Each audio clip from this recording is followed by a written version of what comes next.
What would you do if you were Vice President Kamala Harris, flying on a private jet, and realized the flight attendant serving you harbored resentment against everything you represented? This is the story of how one flight exposed a hidden battle over fairness, tradition, and change. If you like the story, please consider liking this video and subscribing to our channel. It costs you nothing, but for us, especially in these early days, it means the world. Let's begin.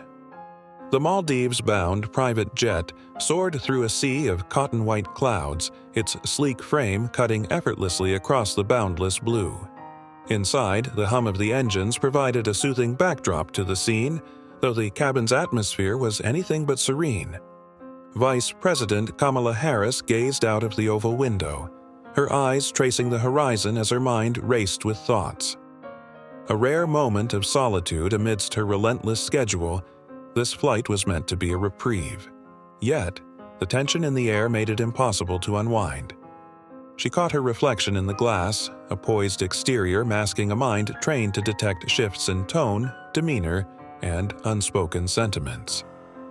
Her thoughts were interrupted by a voice, polite but tinged with an edge. "Would you like anything else, Madam Vice President?" Kamala turned, her composed smile meeting the sharp gaze of Emily Richardson, one of the flight attendants. Despite the crispness of Emily's uniform and the precision of her movements, her tone betrayed an undercurrent of hostility. It wasn't obvious, but Kamala had encountered enough microaggressions in her life to recognize this one. "Just some water, thank you," Kamala replied, her voice warm and disarming. Emily's response was a curt nod, her rigid posture emphasizing the chill in her demeanor. As she walked away, Kamala's eyes followed her, noting the tension in her steps and the quick exchange of glances with another crew member. A few seats ahead, Sarah Chen, a renowned human rights lawyer, had been observing the exchange. Her sharp instincts picked up on the subtle shift in the atmosphere the moment Kamala boarded the plane. Sarah had seen it before, the small, calculated actions that signaled bias hidden under the guise of professionalism. Emily returned moments later with a bottle of water, placing it on Kamala's tray table with an audible thud. "Here you go, Madam Vice President," she said, her words deliberate and clipped. "I imagine you're used to special treatment." The room seemed to freeze. Kamala's security detail stiffened, their eyes narrowing, but she raised a hand, signaling them to stay seated.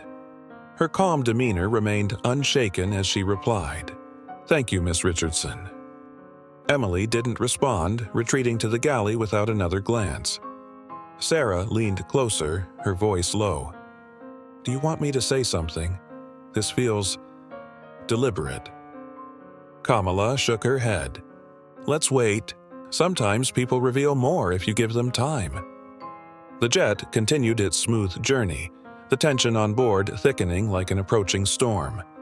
The air inside the private jet, designed for luxury and comfort, felt heavy, weighed down by an unspoken tension.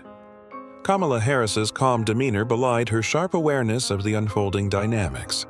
She was no stranger to these situations, moments when prejudice simmered just below the surface, waiting for the smallest spark to ignite. Emily Richardson retreated to the galley, her composure visibly fraying. Her polished professionalism seemed to clash with the quiet frustration that radiated from her every movement. Marcus, the lead flight attendant, followed her into the narrow space, his voice low but firm. "Emily," he began, his tone a warning, "whatever's going on, you need to dial it back. This is the Vice President of the United States." Emily whirled around, her face flushed. "Do you think I don't know that? But why is it always people like her who get to fly on jets like this while people like my father are left behind?" Marcus frowned, his confusion evident. "What are you talking about?" "My father dedicated 30 years to aviation," Emily said, her voice cracking. "He was one of the best pilots this country has ever seen. But last year, they pushed him out, said they needed to diversify." 30 years of excellence replaced just like that. Marcus opened his mouth to respond, but Emily cut him off. "You wouldn't understand," she said bitterly. "You didn't see him sitting in that chair staring at the letter, knowing everything he worked for was gone." In the main cabin, Sarah Chen was processing what she'd just witnessed.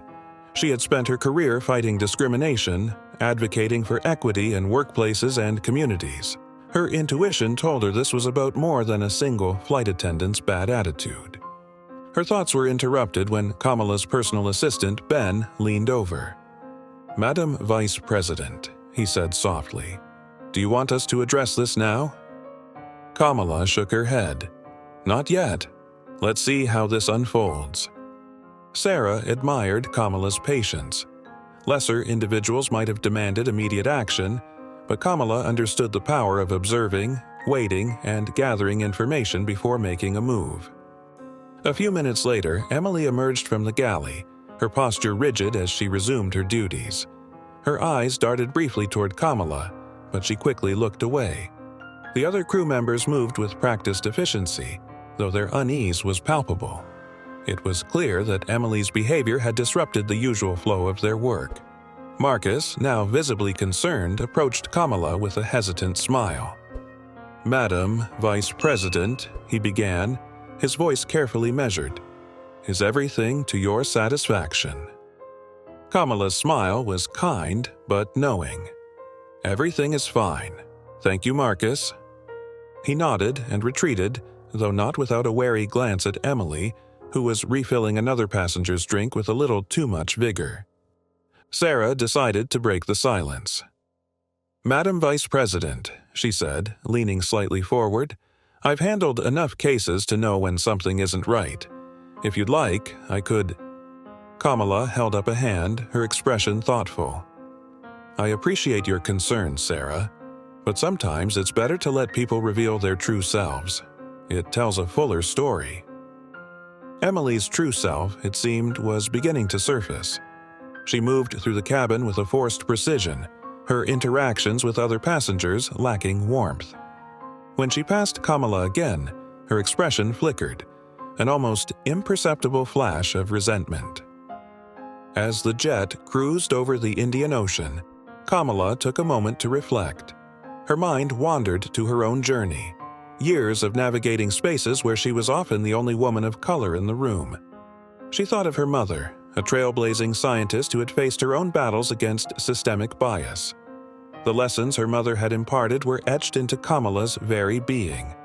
Dignity in the face of adversity, resilience in the face of discrimination, and the power of turning pain into progress. Sarah, meanwhile, couldn't shake the feeling that this flight was about to become a pivotal moment. Her instincts told her that Emily's hostility wasn't just personal. It was symptomatic of a larger issue. And Sarah knew from experience that confronting systemic problems required both courage and strategy. The cabin's silence was broken by a sudden jolt of turbulence, a reminder of the plane's journey through unpredictable skies. Emily stumbled slightly, catching herself on the edge of a seat. For a brief moment, the mask of professionalism slipped, and something raw and vulnerable flashed across her face. Marcus approached her again, his concern evident. "Emily, maybe you should take a break." "I'm fine," she snapped, brushing past him. Sarah exchanged a glance with Kamala, who raised an eyebrow as if to say, "Wait for it." The turbulence settled, but the tension in the cabin remained. Sarah decided to test the waters. "Excuse me, Emily," she said, her tone polite but firm. "Could I trouble you for a cup of tea?" Emily hesitated, her jaw tightening. "Of course," she said, her voice clipped. She disappeared into the galley, returning moments later with the tea. She set it down in front of Sarah with just a little too much force. "Thank you," Sarah said, her eyes locking onto Emily's. The unspoken challenge hung in the air. "I see you." Emily didn't respond. She turned and walked away, but Sarah noticed the slight tremble in her hands. Kamala leaned over, her voice low. "You're provoking her." Sarah smiled faintly. "Sometimes, Madam Vice President, you have to poke the bear to see what it's guarding." Kamala chuckled softly, her admiration for Sarah's tenacity evident. "Let's just make sure we're ready when the bear roars." Emily's roar, it turned out, was closer than they realized. The flight continued, its course steady despite the growing turbulence of human emotions within. The cabin, though designed for opulence, now felt like a pressure cooker, each unspoken word adding to the tension. Kamala Harris remained seated, her outward calm unbroken, but Sarah Chen could sense the vice president's readiness for the next move. Emily Richardson's actions became increasingly erratic, her professionalism cracking under the weight of her emotions. Her forced smiles and clipped responses did little to disguise her resentment. The other crew members exchanged uneasy glances, but no one intervened. Yet. Sarah, ever the strategist, decided to observe a little longer. Her legal experience had taught her that rushing in often led to missed opportunities. Patterns needed time to reveal themselves, and this situation was no different. As the jet cruised over the endless expanse of the Indian Ocean, Kamala broke the silence. "Sarah," she said softly, "what's your take so far?" Sarah leaned back slightly, her sharp eyes scanning the cabin. "It's personal, but it's rooted in something bigger. She's angry, and not just at you. There's a story here, and it's tied to more than this flight." Kamala nodded, her expression thoughtful. "I've seen that kind of anger before. It usually masks pain." Sarah tilted her head. "Do you want to address it now?" "Not yet," Kamala replied. "Let her come to us." It didn't take long. Moments later, Emily returned to Kamala's seat, this time without a request. She stood there, her posture tense, the tray in her hands trembling slightly. Her voice, when she spoke, was low but charged with emotion. "Madam Vice President, may I ask you something?" Kamala looked up, her expression calm but curious. "Of course." Emily's words tumbled out in a rush, as though she had been holding them in for far too long. "Do you ever think about the people your policies affect? The ones who lose everything because of decisions made by people like you?" The question hung in the air, drawing the attention of the entire cabin. Marcus, the lead flight attendant, froze mid-step, his eyes darting toward Emily with a mixture of alarm and disbelief. Sarah straightened in her seat, her instincts kicking into high gear. Kamala, however, remained unshaken. She tilted her head slightly, considering Emily's question. "Every day," she replied, "and I imagine you have someone specific in mind." Emily's lips tightened, her eyes flashing with defiance. "My father. He was a pilot for 30 years, one of the best. But last year he was forced into early retirement because the airline wanted to meet its diversity quotas. 30 years of service gone in an instant." Kamala nodded slowly, her gaze steady. "That sounds incredibly painful, for him and for you." "It's more than painful," Emily snapped, her voice rising. "It's unjust. My father dedicated his life to that airline. He trained younger pilots, mentored them, built a legacy, and they threw him away like he was nothing." Sarah's mind was already racing, cataloging Emily's words, connecting the dots. She had seen similar cases before, where systemic discrimination was used as a scapegoat for corporate decisions. But this was different. This was personal. Kamala leaned forward slightly, her tone gentle but firm. "Emily, I understand your anger, and I won't pretend to have all the answers, but I do know that equity doesn't mean taking away from others. It means creating opportunities for everyone." Emily's hands tightened around the tray she held. "That's easy for you to say. You're sitting in a position of power. You're not the one watching everything you've worked for taken away." The cabin grew silent again, the weight of Emily's words settling over everyone present. Marcus took a cautious step forward, his voice low and soothing. "Emily, maybe you should take a break." "I don't need a break," Emily snapped, her composure cracking further. "I need someone to tell me why my father's experience didn't matter, why his dedication wasn't enough." Sarah decided it was time to step in.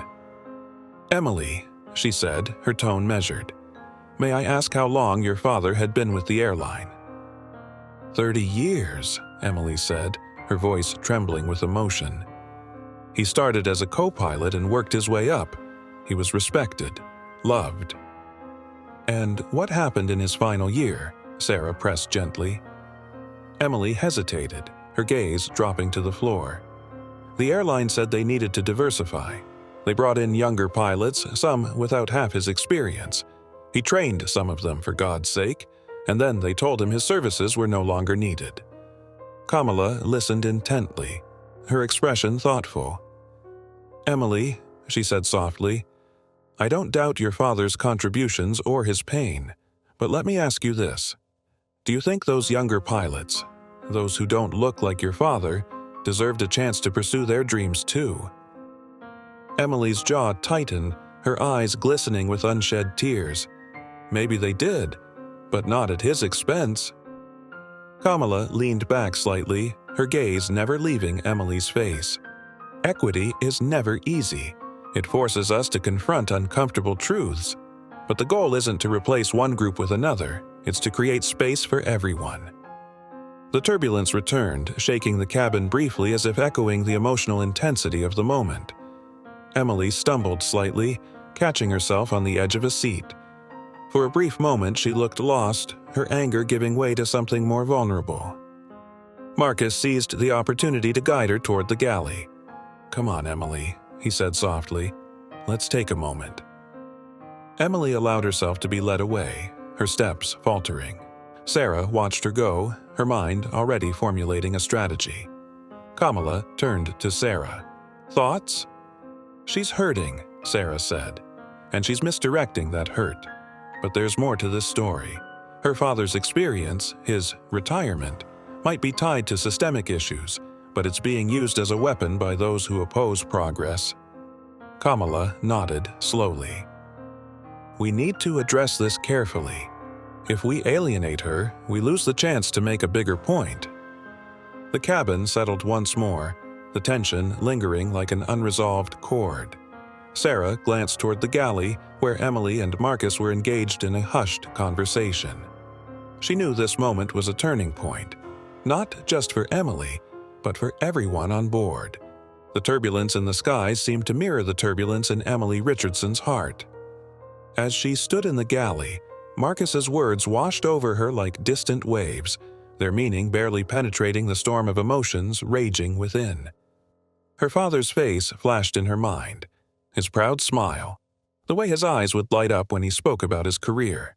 That pride had been stripped away, replaced by a hollow bitterness she couldn't shake. "Emily," Marcus said, his voice calm but firm, "you can't let this get the better of you. Whatever you're feeling, this isn't the place for it." She looked at him, her eyes glistening. "Do you think this is just about me?" she asked, her voice trembling. "This is about everything my family lost, everything my father stood for." "Your father's legacy doesn't have to end with his job," Marcus replied. "But what you're doing here, this isn't honoring him. This is something else entirely." Emily clenched her fists, the words stinging because they carried a grain of truth. But before she could respond, the intercom crackled to life. "Ladies and gentlemen, this is your captain speaking," the calm, measured voice announced. "We're anticipating some light turbulence as we approach our next airspace. Please remain seated with your seatbelts fastened." The announcement barely registered for Emily. She turned away from Marcus, staring at the row of neatly arranged coffee cups as if they held the answers she sought. Meanwhile, in the main cabin, Kamala Harris and Sarah Chen exchanged a look. Both women understood that this situation was far from over. Emily's words, raw and unfiltered, had revealed not just personal pain, but also a deeper issue, one that had been simmering beneath the surface of society for decades. Kamala leaned closer to Sarah. "What's your read on her?" she asked quietly. "She's caught between two forces," Sarah replied. "Her love for her father and the narrative she's been fed about why he lost his job. But there's more to it." She mentioned quotas, which means someone's been pushing a very specific agenda. Kamala nodded, and that agenda could be dangerous if left unchecked. The tension in the cabin deepened as Emily re-emerged from the galley. Her posture was stiff, her expression unreadable, but her movements lacked the sharpness they had earlier. She approached Kamala again, this time without the pretense of serving a drink or fulfilling a duty. "Madam Vice President," she began, her voice steadier than before, "I owe you an explanation." Kamala gestured to the seat across from her. "Please sit." Emily hesitated, glancing at Marcus, who gave her a slight nod. She lowered herself into the seat, her hands clasped tightly in her lap. "I wasn't raised to hate anyone," she said, her voice barely above a whisper. "But when my father lost his job, it felt like the world had turned against us." Kamala leaned forward slightly, her expression compassionate but probing. "Emily, I don't doubt your father's pain, but do you think the pilots who replaced him didn't deserve a chance?" Emily's jaw tightened. Maybe they did, but why did it have to come at his expense? Why couldn't the airline find a way to keep him on while bringing in new talent? "That's a fair question," Kamala acknowledged, "and it's one we should all be asking. But blaming the people who finally got a seat at the table won't bring your father's job back. It will only perpetuate the cycle of exclusion." Emily's eyes dropped to her hands. "It's just hard, watching him struggle, watching everything he worked for taken away." Sarah spoke up, her tone gentle but firm. "Emily, have you ever considered that the airline used diversity as an excuse to cut costs? That they made your father a scapegoat for decisions that had nothing to do with equity?" Emily looked up, her brow furrowing. "What do you mean?" "I've seen it before," Sarah explained, "corporations using diversity initiatives as a cover for layoffs or restructuring. They pit workers against each other, creating division while protecting their bottom line." Kamala nodded. "And when people like you, Emily, turn your anger toward those who've been historically excluded, the real culprits get away with it." Emily's expression shifted, confusion mingling with realization. "So, you're saying it wasn't about diversity at all?" "Not entirely," Sarah said. "True diversity isn't about replacing one group with another. It's about expanding opportunities for everyone. But when companies manipulate that idea, it creates resentment. Exactly what you're feeling." The jet hit another pocket of turbulence, jolting everyone slightly. Emily gripped the armrests, her knuckles turning white. Kamala remained steady, her gaze fixed on the young woman across from her. "Emily," she said softly, "your father's story is important, and his pain is valid. But if you let that pain turn into resentment, you'll miss the chance to honor his legacy in a meaningful way." Emily's eyes filled with tears, and she quickly wiped them away.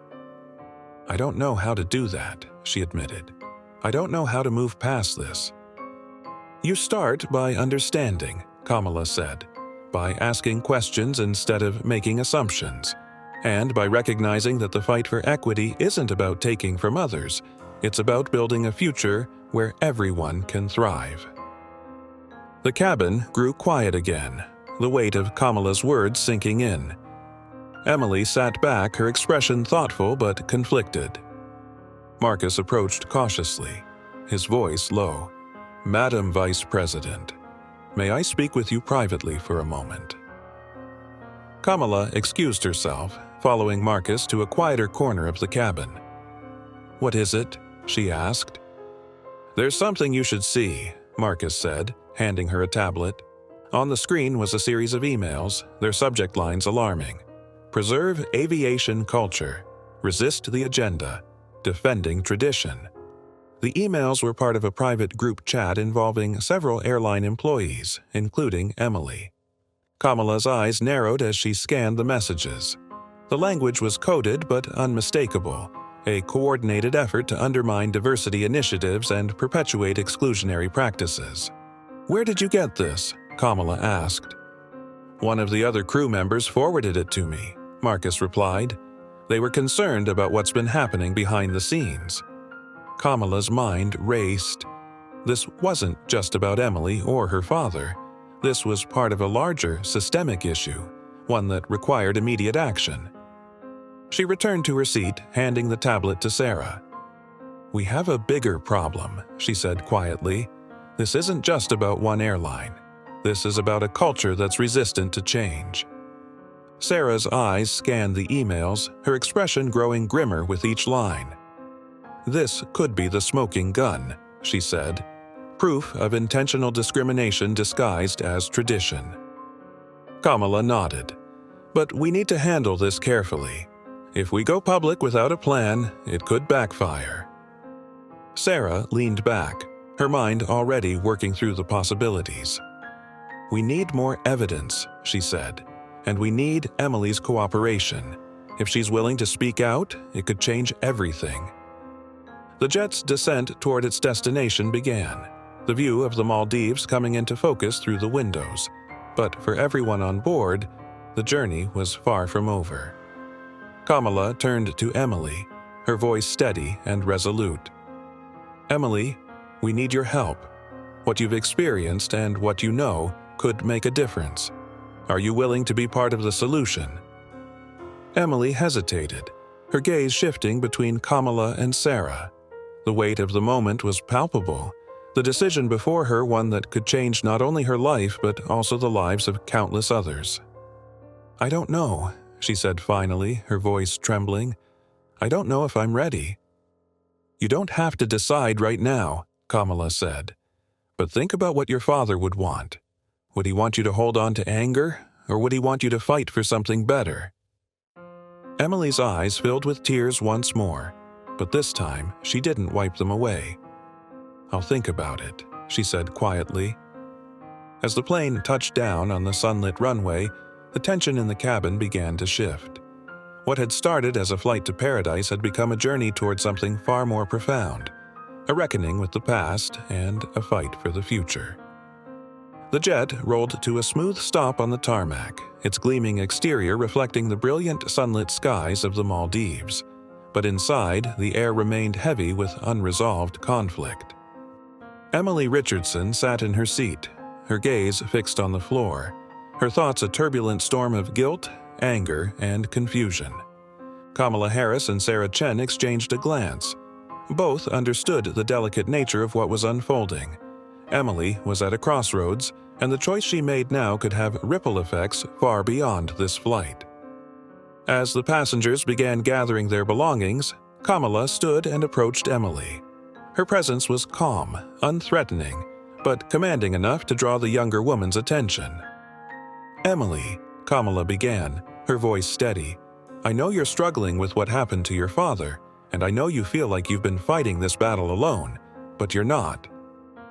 Emily looked up, her eyes red-rimmed but defiant. "It doesn't feel that way. Every time I see someone like you in a position of power, I wonder if people like my father are being left behind." Kamala crouched slightly so that they were eye level. "I understand why you feel that way. Change can feel like loss, especially when it's poorly managed. But what if I told you that your father's story could help us make sure no one else feels the way you do?" Emily frowned, her defenses softening slightly. "What do you mean?" Before Kamala could answer, Marcus approached, his face drawn with concern. "Madam Vice President, there's a situation outside," he said quietly. "It's unusual." Kamala and Sarah followed him to the exit, stepping out onto the stairs leading down to the tarmac. A small crowd had gathered just beyond the security perimeter. At first glance, it seemed like a group of locals curious about the plane's arrival, but as Kamala's eyes adjusted to the glare of the sun, she noticed the signs. Literally, signs. "Protect Aviation Traditions," read one placard, held by an older man whose face was etched with years of sun and labor. Another sign, this one held by a woman in a pilot's uniform, declared, "Experience over quotas." Sarah's sharp intake of breath mirrored Kamala's own surprise. This was no random gathering. It was a protest, carefully organized and timed to coincide with Kamala's arrival. The message was clear. They were here to challenge her presence and what they believed she represented. Emily stepped out onto the stairs behind them, her breath catching as she saw the signs. Her face went pale, and she instinctively shrank back. "I didn't know. I didn't organize this," she stammered. Kamala turned to her, her expression unreadable. "Did you know about it at all?" "No," Emily insisted. I swear, I had no idea." Sarah stepped in, her voice calm but firm. "Emily, these people are here because they believe their version of the story. If you have a different one, now is the time to tell it." Emily's gaze darted between the crowd and Kamala. The signs, the shouting, the anger. It all felt too close to what she had carried inside for so long. I don't know if I can." Kamala placed a hand on her shoulder, grounding her. "You don't have to do it alone." As the crowd's chants grew louder, Kamala walked down the stairs, her stride confident but measured.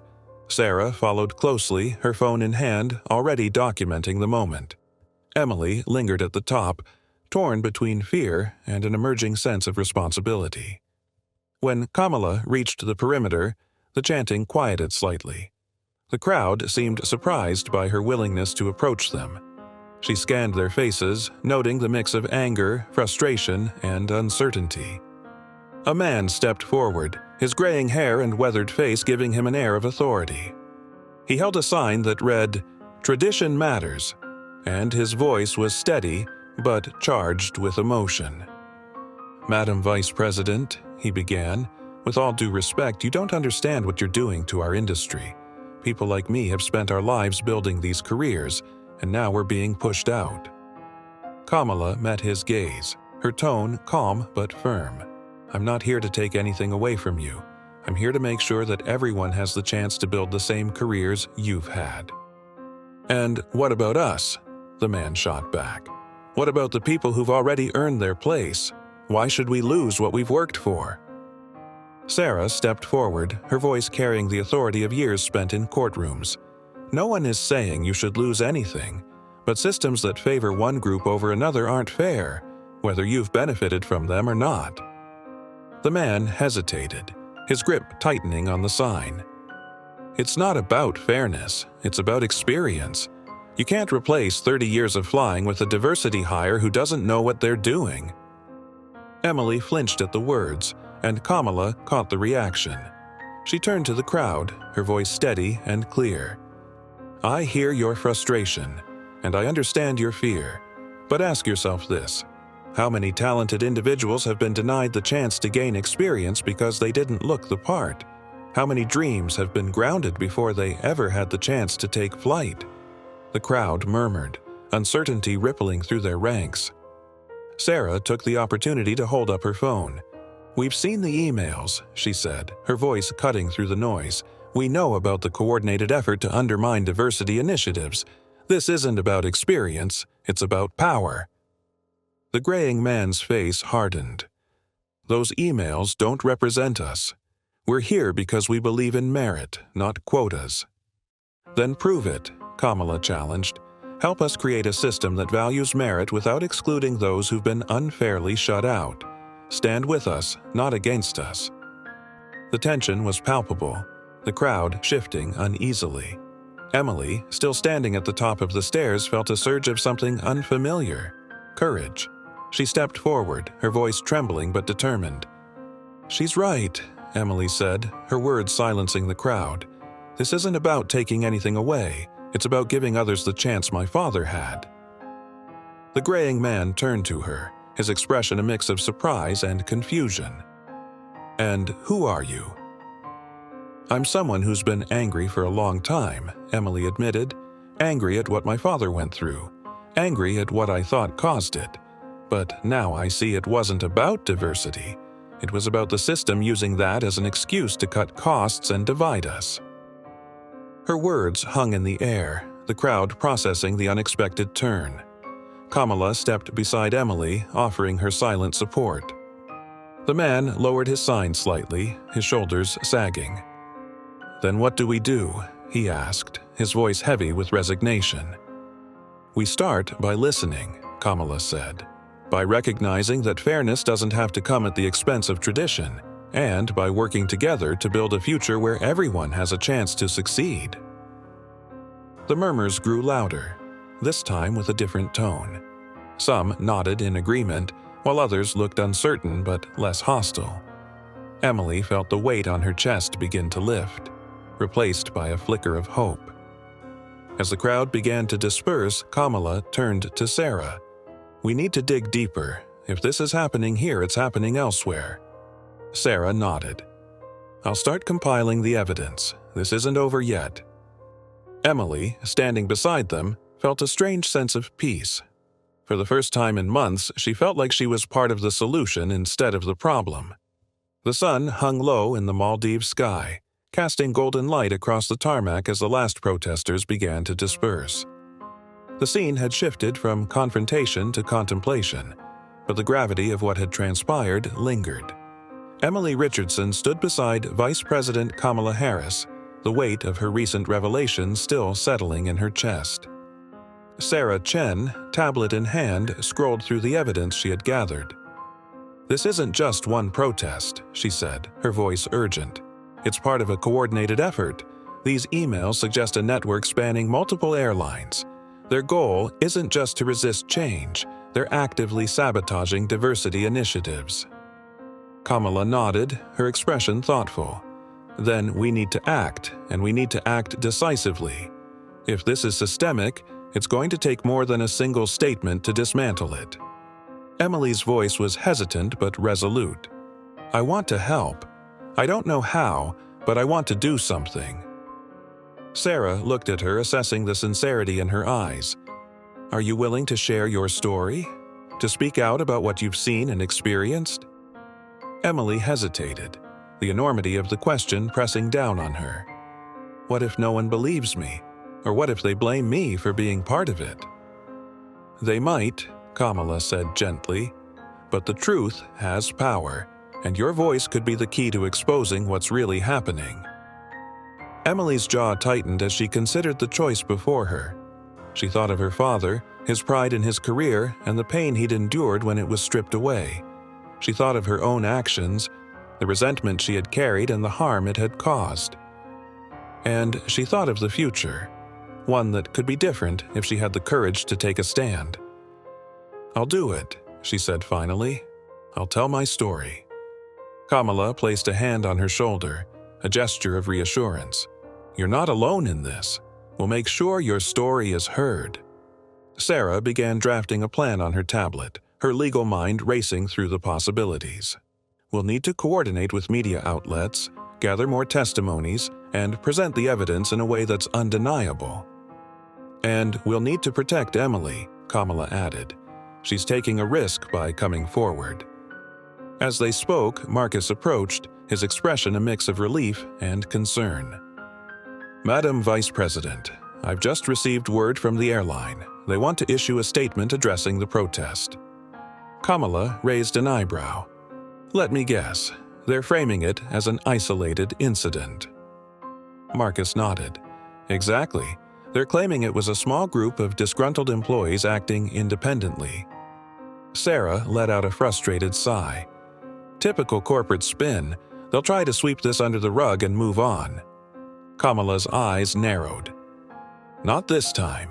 We're going to make sure the truth comes out." They moved inside the terminal, where the makeshift media center had been set up. Reporters and cameras were already in place, waiting for a statement. The atmosphere buzzed with anticipation, the story rapidly gaining traction. Kamala stood at the podium, her calm yet commanding presence silencing the room. "Thank you all for being here," she began. "Today's events have shed light on an issue that goes beyond a single flight or a single company. What we're seeing is part of a larger struggle, a struggle for equity, for opportunity, and for the dignity of every worker." The room was silent, every word hanging in the air. Kamala gestured to Sarah, who stepped forward with the tablet. "We have evidence of coordinated efforts to undermine diversity initiatives within the aviation industry," Sarah said. "Emails, meeting notes, and testimonies that reveal a pattern of exclusion disguised as tradition." Emily stepped forward next, her hands trembling slightly but her voice steady. "I was part of this system," she admitted. "I let my anger blind me to what was really happening. But now I see that the real enemy isn't diversity. It's the people using it as a scapegoat to divide us." Her words resonated, the vulnerability in her tone striking a chord with the audience. Cameras flashed, Reporters scribbled notes, and the energy in the room shifted. What had started as a protest against progress was now becoming a rallying cry for change. Outside, the crowd of protesters had thinned, but a few lingered, listening to the live broadcast through their phones. The graying man who had spoken earlier lowered his sign, his expression pensive. He turned to the woman beside him, a fellow pilot, and said, "Maybe we've been looking at this all wrong." Back inside, Kamala concluded her speech with a powerful call to action. Equity isn't about taking from one to give to another. It's about ensuring that everyone has the chance to contribute, to thrive, and to leave their mark. And it's about recognizing that progress doesn't have to come at the expense of tradition. It can build on it. The room erupted in applause, the sound reverberating through the terminal. Emily felt a weight lift from her shoulders, the decision to speak out already proving its worth. She glanced at Kamala, who offered her a small, encouraging smile. As the press conference ended, Sarah pulled Kamala aside.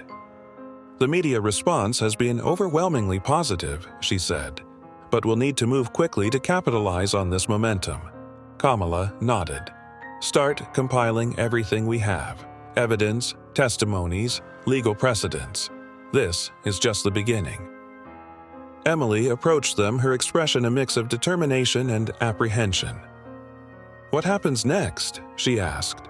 Kamala placed a reassuring hand on her shoulder. "Next, we take this fight to the places that matter most: courts, boardrooms, and the hearts of the people." Outside, the sun dipped lower on the horizon, casting long shadows across the tarmac. The day had begun as a routine flight, but it had become a turning point, one that would ripple far beyond the Maldives, challenging systems of power and inspiring a movement for change. The Maldives' sun had set, leaving the sky painted in hues of deep orange and purple. Inside the terminal, the buzz of reporters and cameras had died down, replaced by a quieter energy, a sense of something monumental taking shape. Emily Richardson stood by the large glass windows, staring out at the now empty tarmac. The weight of what she had done lingered, but for the first time in months it felt like a weight she could carry. Kamala Harris approached, her expression warm but thoughtful. "You did something important today, Emily. Not just for your father, but for countless others who've been caught in the same cycle." Emily turned, her eyes reflecting a mix of gratitude and uncertainty. "I hope so. But what if it's not enough? What if people don't listen?" "They will," Kamala said firmly. "Change doesn't happen overnight, and it rarely comes without resistance. But you've started a conversation that needed to happen. That's how progress begins." Sarah Chen joined them, her tablet in hand, a faint smile on her face. "The initial response has been overwhelming," she said. "Your statement is trending online, Emily. People are sharing their own stories. Pilots, flight attendants, even ground crew. It's like a dam broke." Emily let out a breath she hadn't realized she'd been holding. "I never thought my story would matter." "It does," Sarah said, "and it will continue to matter as we take this forward. The evidence we've gathered is strong enough to spark investigations, not just into this airline but into the entire industry." Kamala nodded. "And it's not just about the aviation industry.